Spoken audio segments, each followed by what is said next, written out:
Vice President Harris, Speaker Pelosi, Leader Schumer, Leader McConnell, Vice President Pence, and my distinguished guests, my fellow Americans. This is America's day. This is democracy's day, a day of history and hope, of renewal and resolve. Through a crucible for the ages, America has been tested anew, and America has risen to the challenge. Today, we celebrate the triumph not of a candidate, but of a cause, the cause of democracy. The people, the will of the people has been heard, and the will of the people has been heeded. We've learned again that democracy is precious, democracy is fragile. And at this hour, my friends, democracy has prevailed. So now, on this hallowed ground where just a few days ago, violence sought to shake the Capitol's very foundation, we come together as one nation, under God, indivisible, to carry out the peaceful transfer of power as we have for more than 2 centuries. As we look ahead in our uniquely American way, restless, bold, optimistic, and set our sights on the nation we know we can be and we must be. I thank my predecessors of both parties for their presence here today. I thank them from the bottom of my heart.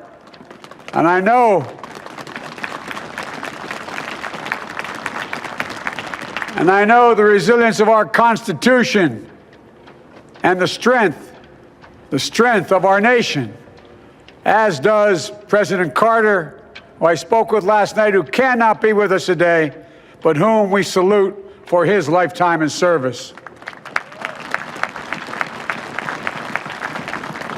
I've just taken the sacred oath each of those patriots have taken, the oath first sworn by George Washington.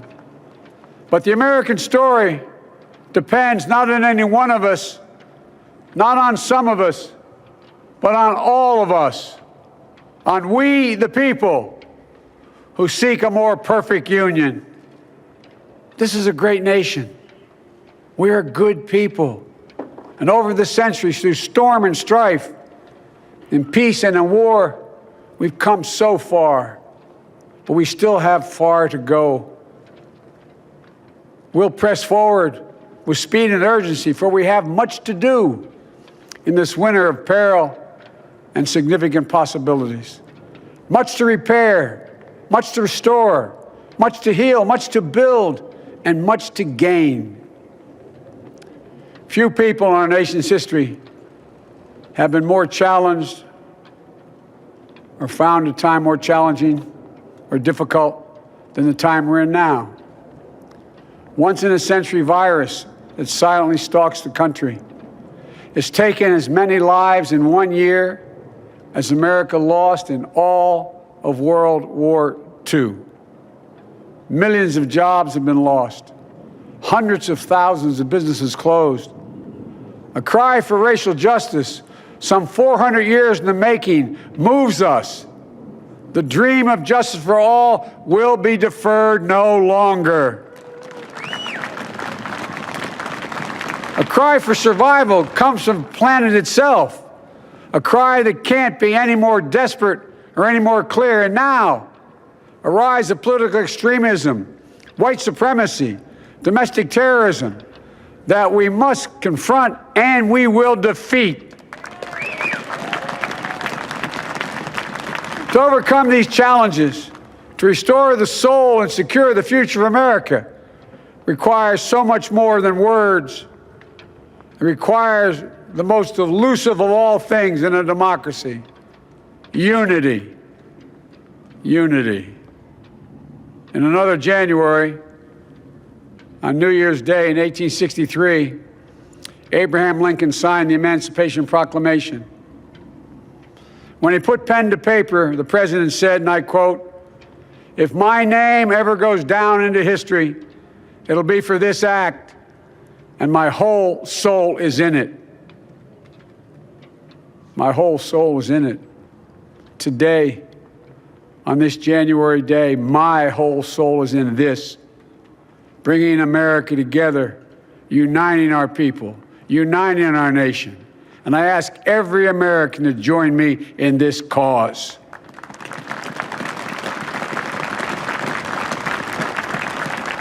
Uniting to fight the foes we face: anger, resentment and hatred, extremism, lawlessness, violence, disease, joblessness, and hopelessness.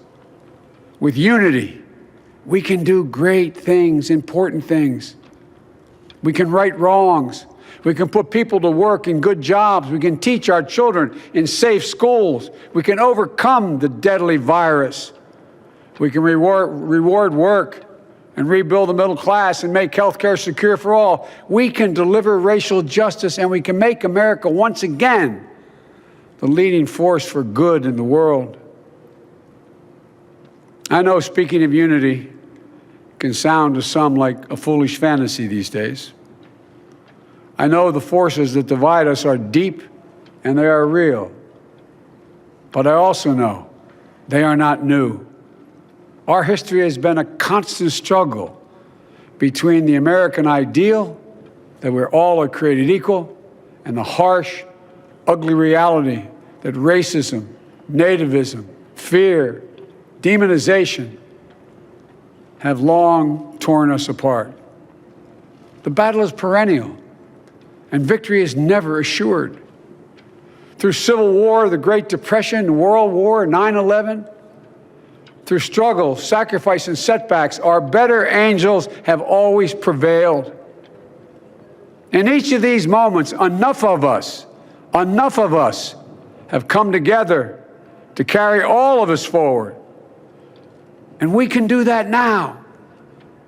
History, faith, and reason show the way of unity. We can see each other not as adversaries, but as neighbors. We can treat each other with dignity and respect. We can join forces, stop the shouting, and lower the temperature. For without unity, there is no peace, only bitterness and fury. No progress, only exhausting outrage. No nation, only a state of chaos. This is our historic moment of crisis and challenge, and unity is the path forward. And we must meet this moment as the United States of America. If we do that, I guarantee you we will not fail. We have never, ever, ever, ever failed in America when we've acted together. And so today, at this time, in this place, let's start afresh, all of us. Let's begin to listen to one another again, hear one another, see one another, show respect to one another. Politics doesn't have to be a raging fire, destroying everything in its path. Every disagreement doesn't have to be a cause for total war. And we must reject the culture in which facts themselves are manipulated and even manufactured.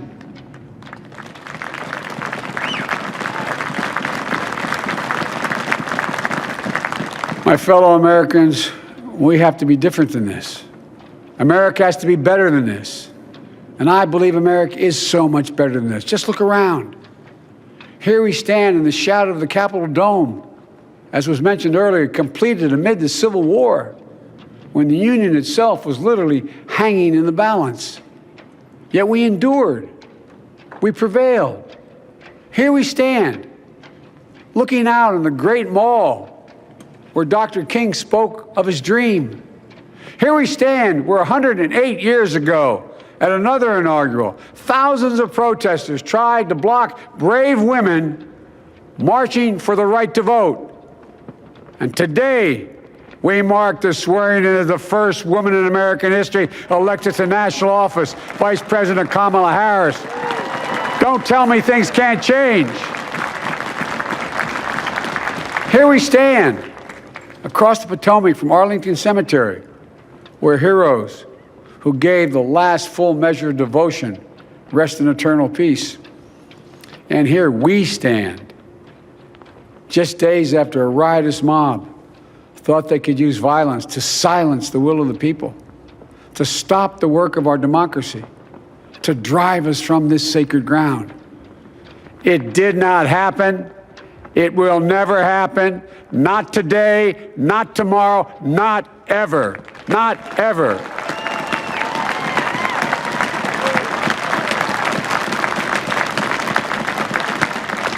To all those who supported our campaign, I'm humbled by the faith you've placed in us.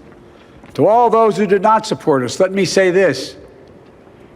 Hear me out as we move forward. Take a measure of me and my heart. And if you still disagree, so be it. That's democracy. That's America.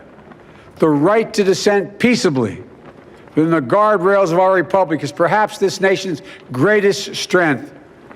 Yet hear me clearly. Disagreement must not lead to disunion. And I pledge this to you. I will be a president for all Americans. All Americans. And I promise you, I will fight as hard for those who did not support me as for those who did.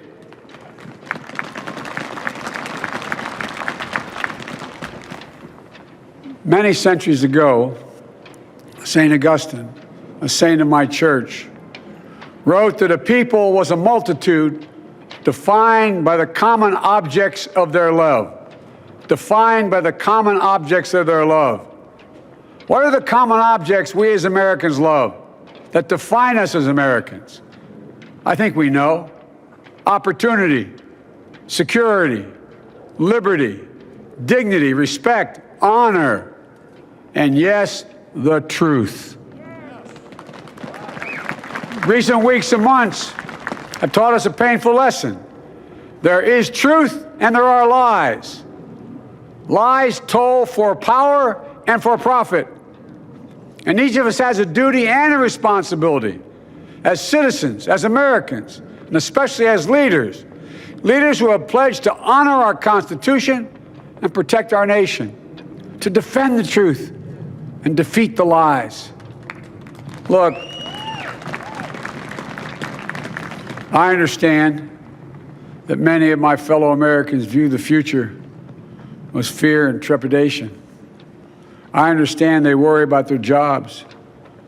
I understand, like my dad, they lay at bed at night, staring at the ceiling, wondering, can I keep my health care? Can I pay my mortgage?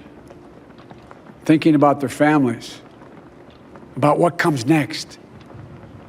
I promise you, I get it.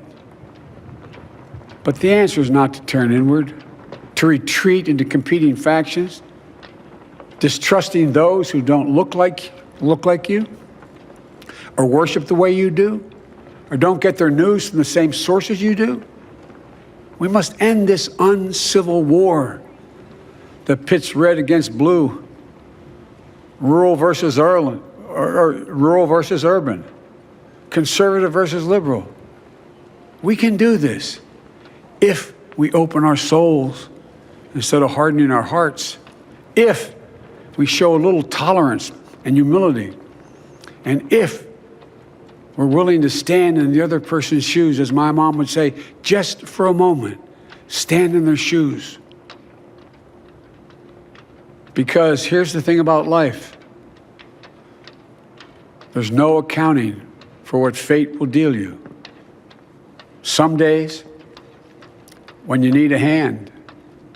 There are other days when we're called to lend a hand. That's how it has to be. That's what we do for one another. And if we are this way, our country will be stronger, more prosperous, more ready for the future. And we can still disagree. My fellow Americans, in the work ahead of us, we're going to need each other. We need all our strength to persevere through this dark winter. We're entering what may be the toughest and deadliest period of the virus. We must set aside politics and finally face this pandemic as one nation. One nation. And I promise you this, as the Bible says, weeping may endure for a night, but joy cometh in the morning. We will get through this together. Together. Look, folks, all my colleagues I serve with in the House and the Senate up here, we all understand the world is watching all of us today. So here's my message to those beyond our borders. America has been tested, and we've come out stronger for it. We will repair our alliances and engage with the world once again, not to meet yesterday's challenges, but today's and tomorrow's challenges. And we'll lead not merely by the example of our power, but by the power of our example.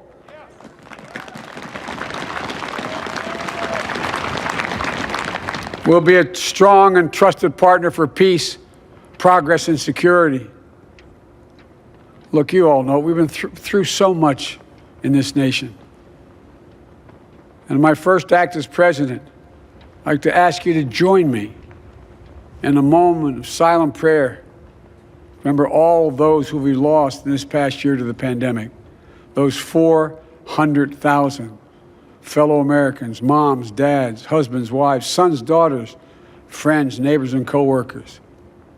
We'll honor them by becoming the people and the nation we know we can and should be. So I ask you, let's say a silent prayer for those who've lost their lives and those left behind, and for our country.